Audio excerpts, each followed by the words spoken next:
Hey everybody, welcome back to Battle Ready Inc. So this is our first video being recorded for the year 2022 for Digimon. We are at it again, our first deck profile of the year, and I think it's a pretty good fan favorite. Brigade by itself is huge right now in the meta. It is probably one of the best ways to incorporate black into a meta level deck. And then we got Royal Knights, Black Royal Knights on top of it, all in one package. Yeah, we've wrapped them both together. Let's see how this thing turns out.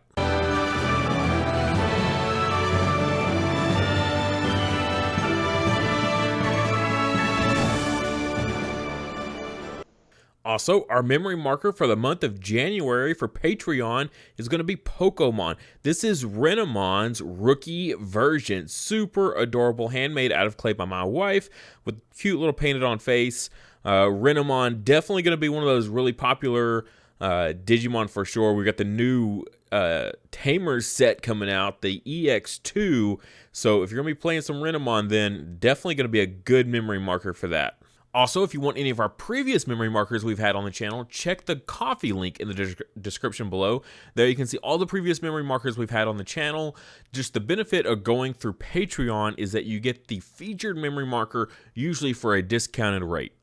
Alright, so let's dive into this. First up for our eggs, Pagumon. I really like Pagumon in a lot of different black decks, but really for D-Brigade, don't use the D-Brigade egg as your main egg. Pagumon, just that on deletion, reveal the top card of your deck. If it's black Digimon, you get to add it to hand. Just great for replacing resources, because you go through a lot of resources in this deck, especially if you don't hit into anything, so being able to replenish those resources is very important. And then our fifth egg, because we do want to run fifth, because like I said, we cycle through a lot of resources really fast, and this deck is very heavy on rookies, so you will always be digivolving and promoting rookies out of raising. You won't be keeping stuff in the back in the waiting room for this one. So we've got the Missimon here, and this is the D-Brigade one. If it has D-Brigade in its type, it gets 1000 DP on your turn. It's not like a super crucial important thing or anything, but for a lot of your Tankdramon, sometimes it's important that they die, but then the other D-Brigades that you can have, they could be beneficial for them to stay alive if they need to swing over something, or maybe they need to swing into security. It would just be more beneficial if they did stay alive, so maybe that 1000 DP buff could come in handy. Now, up first, we have Tankdramon from BT4. This is really the one that pulls the whole thing together and really makes D-Brigade like a whole thing. And it's on deletion, reveal the top 3 cards of your deck. You may play one Tankdramon among them without paying its memory cost. Place the remaining cards at the bottom of the deck in any order. This one is so crucial not to digivolve on top of. Of all the ones you want to crash and die, this is the one, okay? Never digivolve on top of this one. This one's going to be the one that you're always just going to swing randomly. If you can trade with something else with 1000 DP, go for it. If you got the 1000 buff, maybe you can trade for something with 2000 DP. Very rare for that to actually happen. But in case it does, definitely get some sort of value out of this guy. But yeah, this is the one you want to be triggering to die, because you're going to reveal that top 3. Get to play a Tankdramon for free. So we are playing 16 copies of Tankdramon in this deck, including this one here. First, I guess the second one we have is the vanilla 0 Evo cost, 2 play cost, just a good generic all around. If you need an Evo in raising area, because it's the only one you got, go for it. If you need to hard play it, definitely hard play it. This is one of the more ideal ones to hard play, because some of the other ones, their play cost gets a little more expensive. So this one being the 2 play cost is probably your more ideal target to hard play. Next, we got the blocker variant, 2000 DP, 4 play cost. That's a little steep, but again, the idea is to play this for free from your other abilities. But that 0 cost Evo is still solid. Great choice to go into raising area with. And then same thing for this other Tankdramon. This is the structure deck version of it, 0 cost Evo. So at least that's one good thing that's going for this deck, is that all your Tankdramon targets are all 0 cost Evos, so you can always Evo them if you can't play them for free. 5,000 DP, though, is really solid. If anyone's still sticking on those 5,000 DP blockers, then you throw this guy out there, and they're really going to have to second guess themselves if they're going to block you at all. So pretty cool. 5,000 DP on a rookie is pretty awesome, especially when you get to play them for free so often. And then just rounding out our rookies here for our 18th, our 7th and 18th copy of rookies is Chumon. I think memory blockers are still very valuable. I don't think there's a format yet, even in the JP formats, where memory blockers aren't good. Right now, one of the most hyped decks is definitely Bond of Friendship with those Gabumons, and that deck has currently three different ways to play memory gaining effects. Come Classic Collection for those already playing it or those that are getting it soon. Ice Wall is kind of another version or another card for them to gain memory off of. So that's 4 different ways they can gain memory. That's terrifying. Particularly Ice Wall is when you hit it in security, its security effect, Chumon can stop that. But on your opponent's turn, you're stopping both of the memory boosts as well as Hammer Spark. And all those cards are definitely being used in some form or fashion in every single blue deck ever. Okay, ever. But not just that. The memory boost cards, every color has them. Every color plays at least a couple copies of them. They're great just for consistency boosting cards. So Chumon just always being able to shut those down is just really, really great. Next, we got Darkdramon as a D Brigade, but this is also just the blacks, just generic 2 Evo cost blocker, 6,000 DP. Again, 6,000 DP is really good. I really like it. Not really much more to say about that. He is a D Brigade though. Next is kind of a flex spot, for me at least, in my mind. This is a flex spot. Numemon here, just this 3 play cost for a level 4 is great. A lot of my issues with this is I don't necessarily want to Digivolve on top of my Tankdramon. I'd prefer just to leave them on field for getting other effects off of them. So 1 Evo cost if I really need to Evo on top of something.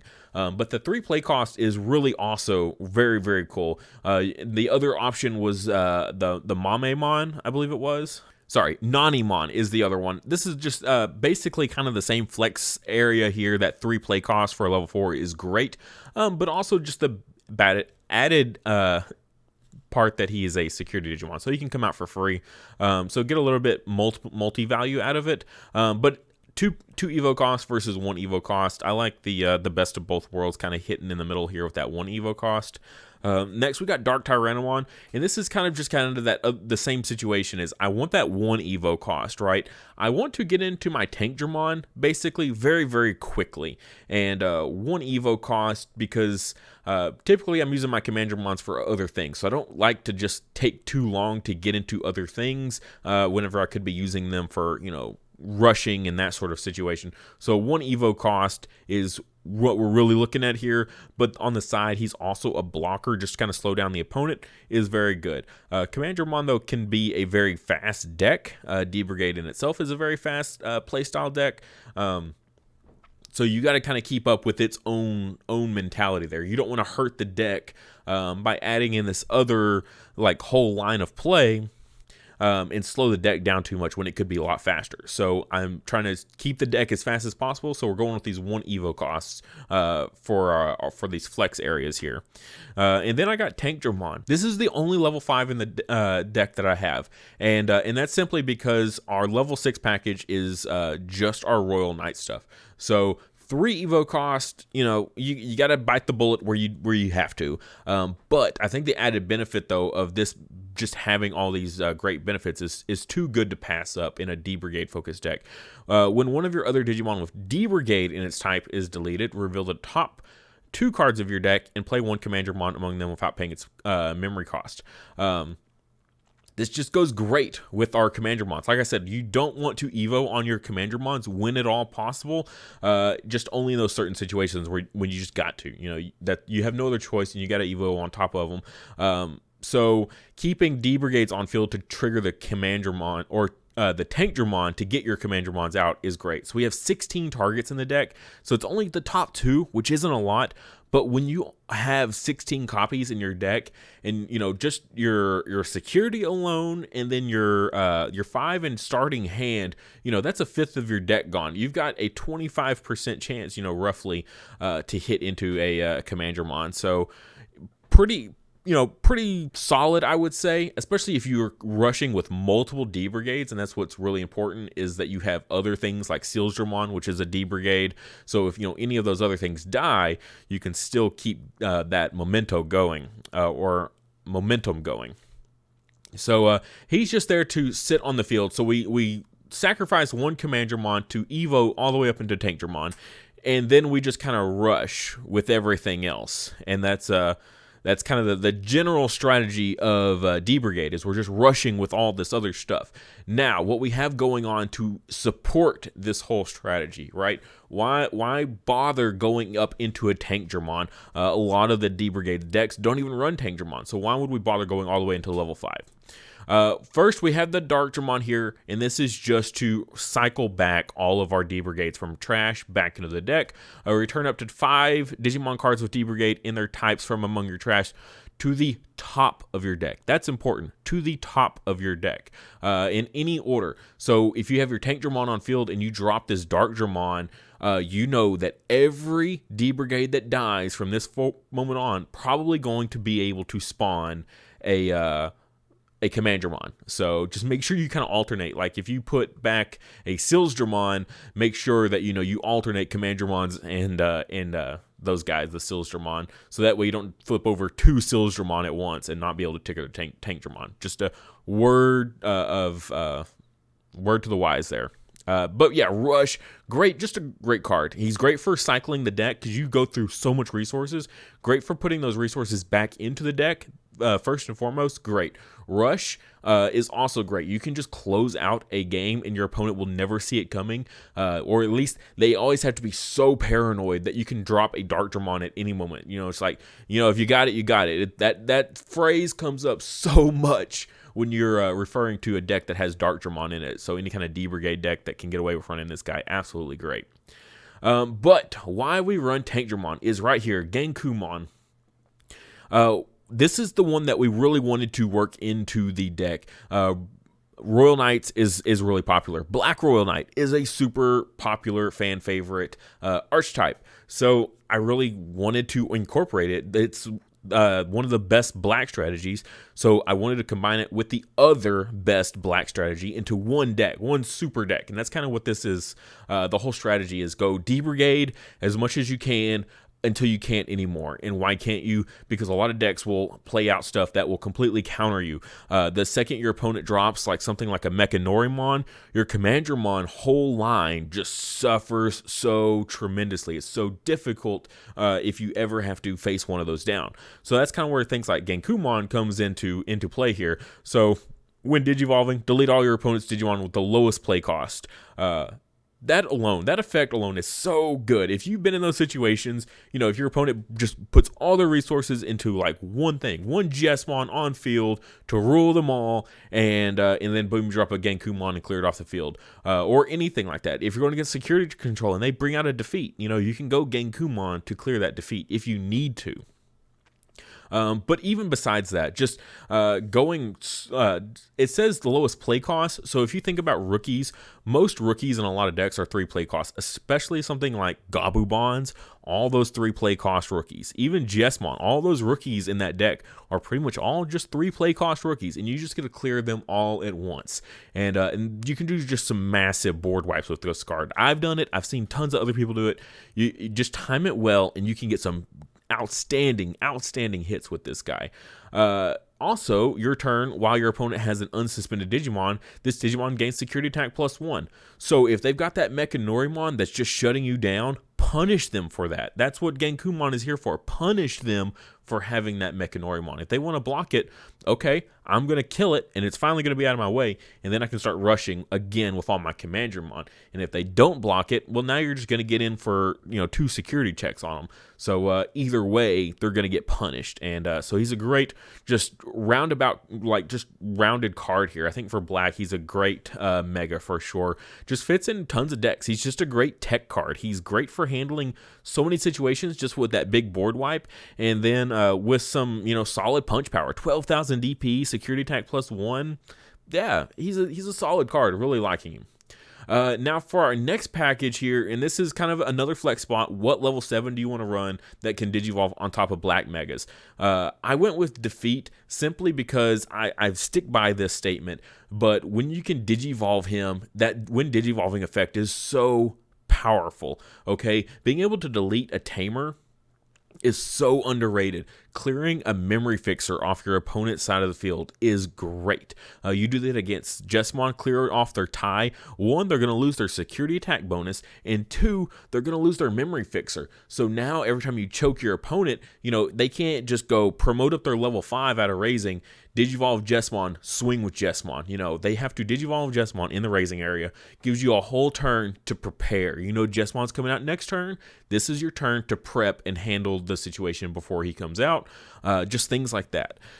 So really cool for that. But my main thing is against Gankoomons, being able to clear the tie off field or the mat off field is so imperative because the deck struggles. Okay, it requires 2 pieces, very essential pieces in their strategy. It has to have the bonds in hand, and it has to have the tie on field or search it and get it into hand. If you can clear that mat off field, then they can't go into bonds. Okay, they're going to have to eat their memory for that turn to play another one to get it on field, so that way they can benefit on the following turn. So just make sure you can take out those tamers and prevent that whole strategy from happening, and you're going to be so good. And then its on deletion effect is really cool too. Delete any Digimon. Next, we got Izzy. I have Izzy at a 3 of. I think Izzy is so underrated. I know a lot of D Brigade players that are really big fans of D Brigade really like Izzy. Instead of going with the Izzy and Joe, it's not necessarily about just gaining tons of memory. It's like, oh, well, if my opponent puts me to 5, I'll go to 7. That's not necessarily what's important in D Brigade. Just being at 3 alone is great. Okay, you can do so much with 3 memory in this deck that's fine. Okay. But the big thing is setting up the top 3 cards of your deck. You play this, you're going to get that knowledge, okay?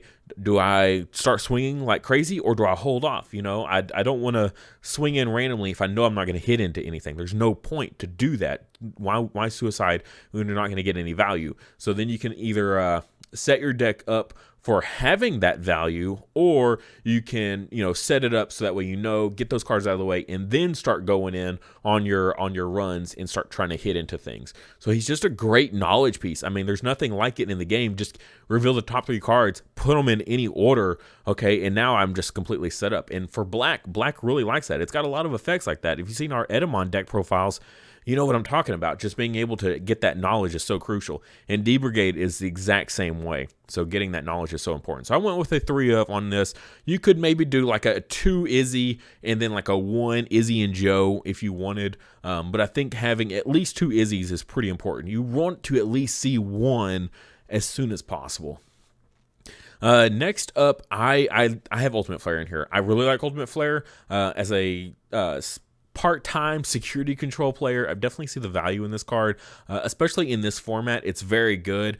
If Bonds hits into this, it's going to de-digivolve them right back into that rookie state, and then Ultimate Flare is going to clear them off the field. And then just even besides that, those decks, they like to get a couple rookies out on field until they can get into their bonds, and then their bond starts just swinging and clearing things, clearing blockers out of the way, that sort of thing, and then their rookies can swing in afterwards. But you hit Ultimate Flare and security, and boom, it's going to clear that bonds on field, and it's going to wipe their whole field in addition to that.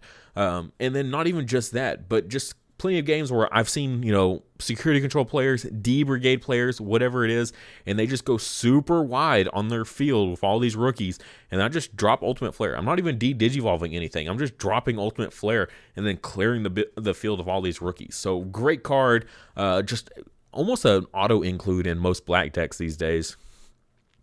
And then next we've got Iron Fisted Onslaught. I have 3 copies in here. It might be a little overkill, this and the Ultimate Flare. I had the room, so if you have another suggestion of, if you want to cut both of these guys down to 2, what 2 cards would you add in? Put that in the comments below, because I'm definitely curious. But I have Iron Fisted Onslaught in here. Just delete all your opponent's Digimon with the highest play cost. I've had plenty of games where I've cleared off multiple megas. Okay, you play against Musketeers and they keep dropping those Starmons on field, multiples of them, because they can, especially late game when they can start dropping them for free. They swing in and they hit an Iron Fisted Onslaught and security, ooh, feels bad. Or they pass turn and they got like 2 on field, boom, drop this guy, clear both of those off field. Yeah, absolutely love to do it, and they absolutely hate to see it. So great card just in general. This is our big target, our big threat remover. The deck, it's got Gankoomon, which is pretty solid, but his effect is just for clearing out the little stuff, okay? It's very hard to get his effect to line up to kill something big. It happens occasionally, but not something you should rely on for killing big stuff. 12,000 DP is fair. That's pretty solid for cleaning out most megas on your own turn. But any of the big stuff, like level 7 stuff, just Gankoomon alone isn't going to be a good option to clear those things. Defeat can be difficult to get on field, if you don't have something to digivolve him on top of, whatever. He's can be very tricky to rely on clearing out those big things. Ultimate Flare is a good point to look to, except in those situations where you're dealing with a Zwart, either defeat or regular Zwart, because what they like to do is against Musketeers, they go on top of those Starmons, return the Starmon in hand. Now there's no way to digivolve it, okay? And same for defeat. Defeat gets to come out in all those security control decks. Ultimate Flare can't touch those guys.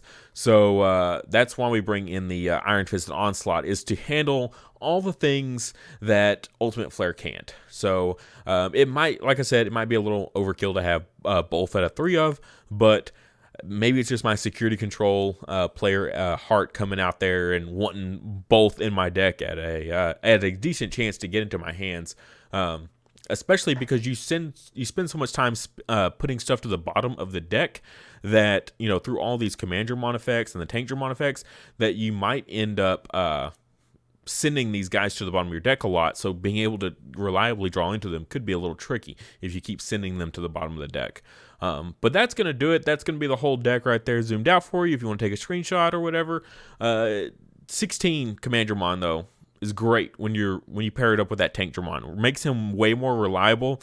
And like I said, a lot of these decks aren't running the Tankdramon and just relying on this rookie count, the level 3s and level 4s alone to win them the game. But if you're gonna want to incorporate some level 6s in there, like a Gankoomon, then I think he is a great choice for a level 5. So yeah, the deck really just kind of all works together, doing 2 different strategies, but doing 2 different strategies together very well. Gankoomon isn't necessarily a whole strategy on his own. He just kind of fits in here. You can just really toss him in here. The deck just kind of really works well. You can almost just drop the Gankoomon and the deck is still just solid on its own. But if you got the level 5s in here, why not toss in a couple level 6s to go with it?